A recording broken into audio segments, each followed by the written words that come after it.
The Mega Backdoor Roth is a massive tax loophole that allows those that successfully use it to contribute an extra $46,000 per year to their Roth retirement accounts. The Mega Backdoor Roth can put your Roth account balances on steroids. Do you have any comments on the steroid allegations? I said I'm not steroids! As this is over 6 times the annual limit for a Roth IRA and about twice the annual contribution limit of a Roth 401k. In this video, I will explain the Mega Backdoor Roth, including its significant benefits, and go through the specific steps on how to actually implement this tax strategy for yourself.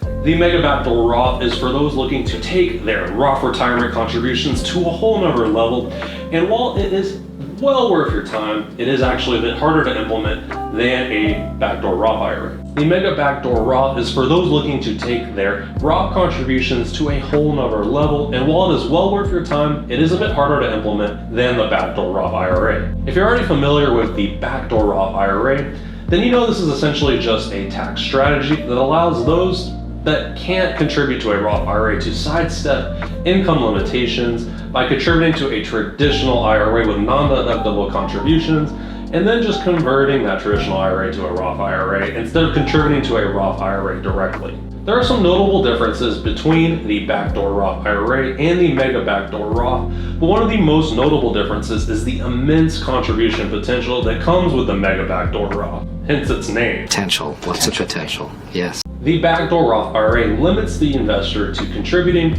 $7,000 in 2024, which is the limit for a Roth or traditional IRA, while the Mega Backdoor Roth allows the investor to actually contribute up to $46,000 extra dollars to either their Roth IRA or their Roth 401k. In addition, anyone that wants to pretty much can execute that backdoor Roth IRA, but this is not necessarily true for a Mega Backdoor Roth.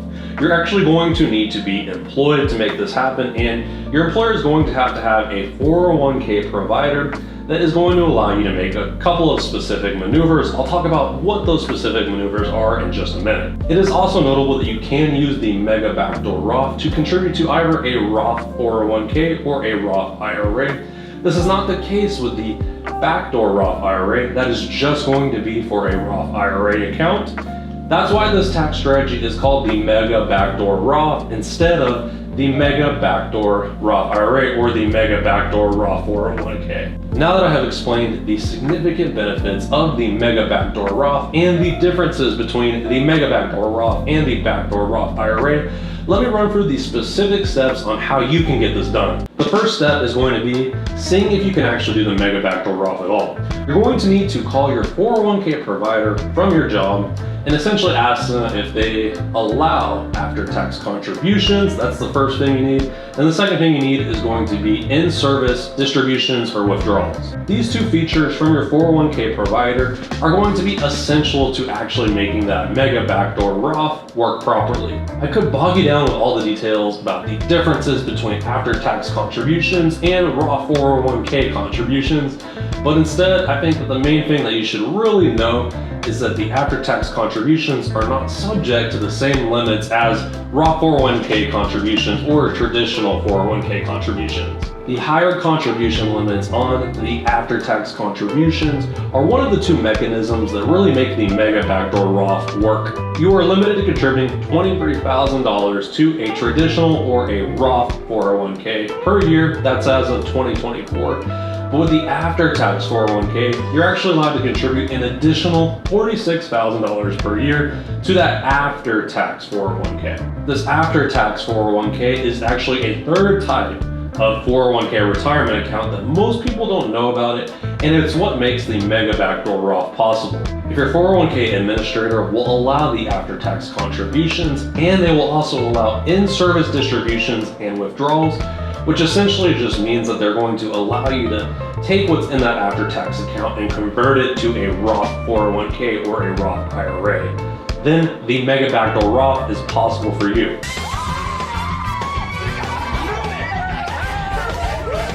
That's why I said earlier in the video that the Mega Backdoor Roth is not possible for everyone. You need to have a 401k administrator that will allow you to make these maneuvers. Assuming your employer's 401k plan administrator will allow you to make the after-tax contributions and roll them over or convert them to another Roth account. That could be a Roth IRA or a Roth 401k. Then the second step that you're going to want to take is to actually max out those normal Roth contributions to your 401k. Once you've maxed out your regular 401k contributions, the next step is going to be to contribute additional funds to your 401k plan, but it's going to be in that after-tax 401k. The total combined limit across all your 401k accounts, that's going to be your Roth, your traditional, your after-tax. It's going to be $69,000 in 2024. If you're over 50, you can actually contribute up to $76,500 per year across all your retirement accounts. It's notable to mention that this includes employer contributions. After you make your after-tax contributions, it's time to actually take that after-tax account and convert it. You can convert it, roll it over to a Roth IRA or a Roth 401k. You should convert that after-tax 401k as soon as you possibly can, because any gains made in that after-tax 401k before the conversion are going to be taxed at conversion. This is similar to how the backdoor Roth IRA works, in the sense that you pay taxes on any of the gains that you make in that traditional IRA prior to conversion. The fourth and the final step is going to be to exploit this tax loophole as much as possible for as long as it exists. For maximum benefit, you should convert your after-tax account to a Roth account often. I would even suggest trying to automate this through your 401k provider, because all the gains that are made in the after-tax account will be taxed upon conversion, so you want to make sure that the gains happen mostly in the Roth account so that you won't get taxed on them at all. I think that it is also worth mentioning, if you somehow make this much money, you can actually use a backdoor Roth IRA and a Mega Backdoor Roth in the same year. They are separate contribution limits independent of each other. Which, speaking of, I covered the backdoor Roth IRA in my last video. So if you're interested in learning about an easier tax strategy, the backdoor Roth IRA is far easier to implement, then I would suggest checking out that video right here. Thanks for watching.